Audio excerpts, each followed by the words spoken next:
วันที่ 3 มิถุนายนศูนย์กลางเนี่ยเราสั่งสร้างร่วมกับกรมอบรมกรมใหญ่เสนาธิการกองทัพ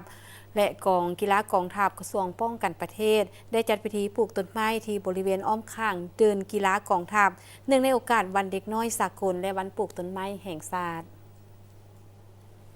ส่วนการในเราสั่งสร้างร่วมกับกรมอบรมกรมใหญ่เสนาธิการกองทัพและกองกีฬากองทัพกระทรวงป้องกันประเทศได้จัดพิธีปลูกต้นไม้ที่บริเวณอ้อมข้างเดินกีฬากองทัพพร้อมทั้งเห็นได้ความสำคัญและคุณประโยชน์อย่างหลงหลายของป่าไม้ที่ติดพันกับชีวิตการเป็นอยู่ของประชาชนบรรดาเผ่าพรรคและรัฐบาลลาวจึงได้กำหนดเอาวันที่ 1 มิถุนายนของทุกๆปีซึ่งกลุ่มกรรมวันเด็กน้อยสากลและวันปลูกต้นไม้แห่งชาติเป็นวันปลูกต้นไม้โดยทุกๆปีพนักงานทหารตำรวจนักเรียนผู้ปัญญาชน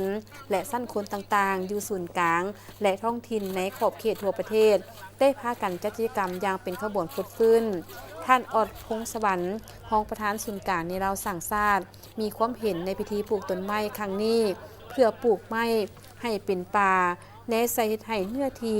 ป่าปกหุ่มทั่วประเทศให้ได้70 ส่วนห้อยในปี 2025 ตามทิศทางและคาดหมายของรัฐบาล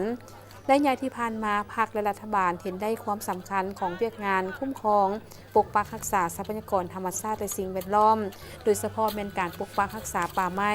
โดยเฉพาะภายในอ้อมข้างเดินสนามกีฬากองทัพให้มีความปกหุ่มด้วยต้นไม้สีเขียวและเป็นร่มเย็นสำหรับต้นไม้ที่นำมาปลูกในครั้งนี้ประกอบมีเบี้ยไม้ดูลายต้นไม้กินมากฝุ่นใส่ต้นไม้อุปกรณ์บำบัดรักษาต้นไม้พร้อมเงินจำนวน20 ล้านกีบเพื่อสมทบทุนในการจัดกิจกรรมปลูกต้นไม้ในครั้งนี้เติมอีก